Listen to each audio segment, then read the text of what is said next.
Hey, what's going on, guys? It's Silver Seeker, and today we'll do a little bit different of a video of how we normally do it, because I'm going to be sitting here and recording and talking to you while I'm driving somewhere. Why the heck not, right? I got the GoPro set up, and here we go. And what I wanted to talk to you about today was YouTube auctions. And the reason I'm doing this video specifically is because Daniel from Coin Help You the other day did a video where he asked the question, are YouTube auctions ripoffs?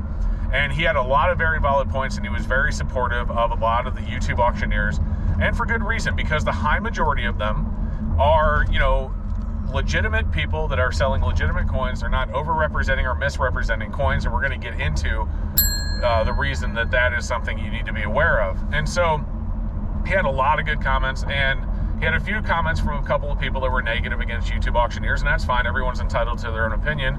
But I thought I would, while I'm out driving anyway, and you know, instead of just thinking what I'm thinking, I would talk to you and tell you what I think. And I keep in mind that I'm doing this from a perspective of someone who does YouTube auctions. I myself do them. So in a way, I'm kind of giving you an opinion from my perspective as well as someone who does this. So YouTube auctions, when they're run very well, and the people that I watch do run them very well, they do them legitimately. They're not over-representing or misrepresenting any certain item. And they're not, you know, making it look like it's worth more than it is to get you to bid more on something that, you know, isn't what you say it is. And all the ones that I watch, Ravenhawk Coins is a good example, Coin Crew, Rob Fence Treasure, and all those guys, you know, Robert Lawson from CoinOp. These guys all do legitimately well-run auctions. They do a darn good job of telling you what they have. And at that point, like Daniel said in his video, it really shouldn't be anyone's business at that point what anyone else bids on an auction. It's like if you were to go to a heritage auction, for example. Let's just say you go to a big heritage auction and you see a coin that they are estimating is going to go for around $100,000. Heritage is not going to stop the auction because it's at 150. They're not going to stop the auction because it's at 200. No, they're going to keep letting it go until they get the maximum amount of money they can get out of the coin. And I'm not going to pretend that that's not the goal of YouTube auctioneers. Of course, when they put their coins up, they're hoping they can get the most that they can for them. But at the same time, as long as they're not over-representing or misrepresenting the coin, that is not an issue.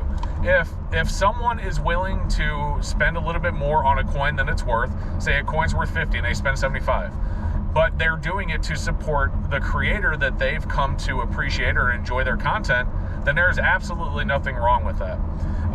Actually, case in point, this happens on my channel a lot, and it's happened on others.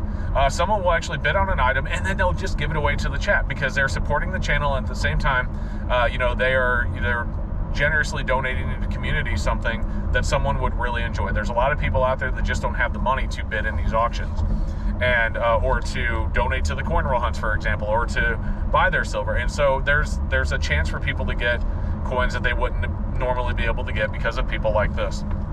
A good example on my channel alone, Frank Mons. He does an ounce or two of silver every single time we have an auction, or on the stream, he'll a coin roll hunt stream, he'll donate some rolls to someone else in the chat, just to give someone else an opportunity to get into it that wouldn't be able to otherwise. And so I don't see why that's an issue. The biggest issue becomes, and I've already alluded to this, and Daniel said it as well, the biggest issue becomes when someone's over-representing or misrepresenting a coin to be worth more than what it is, or to be more than what it actually is. So let me tell you from my perspective how I do my auctions. And this will give you a little kind of a glimpse. Most of you that watch know. If you watch the auctions, you know. A lot of you don't watch, don't. How I run my auctions is this. At least one night before, I take images of every single auction that I have a lot for. I'm going to take an image of the auction, of at least one side of it. I'm going to upload it so you can see what it is. Additionally, I'm going to put that into a gallery on my website at coolstacks.com that you can go and look at and see for yourself an image of the coin so you can see what it is. Additionally, I'm going to put up a spreadsheet on Google Sheets that I share publicly, that's linked on that same page that has the gallery of images, where you can actually go to the sheet and see what the coin is. So you can see if it's an 1878 S Morgan, for example, whatever. That's a random example. Additionally, on that sheet, I'm going to point out, what I'm not going to do is I'm not going to grade the coin, but what I am going to do is I'm going to point out any noticeable flaws, any flaws that I can see on the coin, so that I make sure that you know everything about it that I can see. Now, that will be done at least one day before. So people can take that opportunity to look at the item. They can take that opportunity to research the item. They can go to eBay or their price guide, whatever they use, to determine something's value. And from there, they can determine what they'd be willing to spend on that item if it's something they want. And what I do on stream day, on the day of the auction, is, keep in mind that there are people that do use webcams, and that's fine, but I'm just saying for my auction specifically, I don't stream and show the coin off using a little 920, Logitech C920 webcam.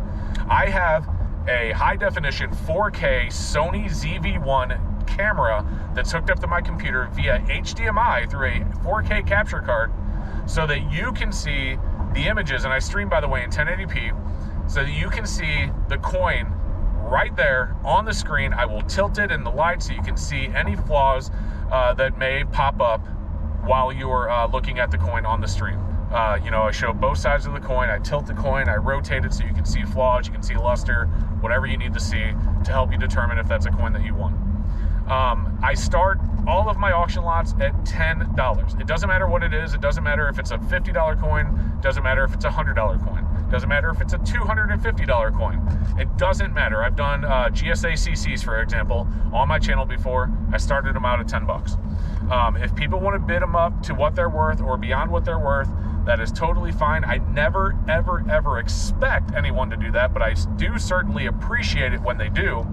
But I never expect it. But if they want to do that, I appreciate it, because at that point they're showing that they want to support what I do, and I really appreciate that they do that. But they are not required to do so, and I certainly don't expect to do so. But whenever they do, I really appreciate it. Now, as far as vetting the people that bid in my auctions are concerned, and this is something that I think is a big deal to a few people based on the comments that I saw on Daniel from Coin Helps Use video on this topic, was that some of these auctions, they require you to pay to bid. It's not that any auction wants you to have to pay money to bid in their auction. It's nothing like that.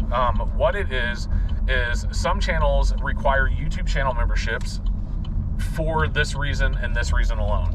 They want to make sure that the people that are bidding in their auctions are there to bid. They're not there to do fake shill bidding to run the price of the item up higher than it should be. And I think that's a very important distinction. So it's not that they're like, hey, if you're not a channel member, you can't bid. It's that they don't want someone coming in and doing fake bids and then making people pay more than they may have needed to pay otherwise. So for example, let's say someone really wants a coin and they're willing to pay $60 for it, but their bid went to $40 and there's no one else bidding. So wow, they get to get it for $40. That's great. Except for now you have so-and-so fake bidder who has no intention of paying for the item come into your auction and bid it up to 50, and now that person has to go to 60, and now they have to pay more for it than they should have had to do because there's a fake bidder. That's called shill bidding. It's illegal if it's done by it's illegal if it's done unknowingly by the auctioneer or like the person, the auction company. Additionally, it's just bad, and you don't want anyone doing that. I would never want someone to have to pay more than they would have to otherwise by a fake bidder coming in. That's why there's a lot of channels that require channel memberships. What I did on my channel is I went a little bit further. I don't require channel memberships because I actually got a script that I put together for my bot that actually vets them myself. And so what it does is, if you don't want to be a channel member but you want to register to bid on my auctions, you can go to my website and buy a $1 item. This proves to me that you are a real person. Keep in mind, PayPal keeps 52 cents of that $1 purchase that you made on my website between their percentage fees and their transaction fees. I only get 48 cents of it, and PayPal keeps 52. That $1 item shows me that you're a real person, and then from there, I go to your channel, I take your channel ID, and I put it into this big long list of people that that are vetted on the channel. And the beauty of doing it this way for me, the way that I do it, is because now that they're in my system, they can't be faked. So let's say I have Rob Finds Treasure as a bidder on my channel. Let's say someone makes a fake Rob Finds Treasure account, goes into my channel and starts bidding. Well, the bot's going to know it's not the real Rob Finds Treasure because it's going to see that the channel ID of the fake Rob Finds Treasure does not match the channel ID of the real one that I put into the list of approved bidders. And so it's not going to allow that person to bid. But there's a lot of channels that don't have that, and that's fine. That's why they require channel memberships. They just want to make sure that if you're going to bid, that you are a legitimate person really willing to actually pay for the item that you bid for, and you're not just there fake bidding and running up the price of an item that shouldn't go any higher than it already is. So it's not that they are requiring you to pay them to be in the auctions. It's just that that's the only system that they can do to make sure that everyone is a legitimate bidder. So with all of that said, you know, that's kind of, wow, that is crazy. There's a tarp on the truck in front of me that's just flopping around. I'm afraid it's going to come off. I should turn the camera around so you can see it. But wow. And now he's spitting smoke. That is crazy. I'm going to stay back. Anyway, now, where was I? This truck in front of me's got me all caught off guard. Anyway, so going back to my point, and the last point I want to make about this is that, like Daniel said in his video, it shouldn't be anyone's business so long as the auctioneer isn't misleading them, so long as they're not over-representing or misrepresenting a coin. It really shouldn't be anyone's business when anyone else pays for an auction lot. If they want to pay $75 for a $50 coin, and they know doing so is supporting the channel that they love to watch, then there's nothing wrong with that. And I'm saying that as a person selling auction items. But at the same time, and also as a person that does YouTube auctions, if an item goes for less than it's worth, I have no problem with that as well either, because I put them up and we just see where the market takes it. And ultimately, the market determines what the price of an item is. That's why people look at auction. They look at auction records to determine what a coin's worth. I mean, you can look at Gray Sheet all day, you can look at PCGS Price Guide all day, but guess where the majority of that data comes from that they get those prices from? From auctions. And so that's why I think YouTube auctions are not only good as long as it's being run correctly by a creator that's doing it correctly, but I see them as great for the community and absolutely nothing wrong with it. So, you know, thank you to Daniel for the video that he did. I'm going to put a link to his video down below if you guys want to go check that out.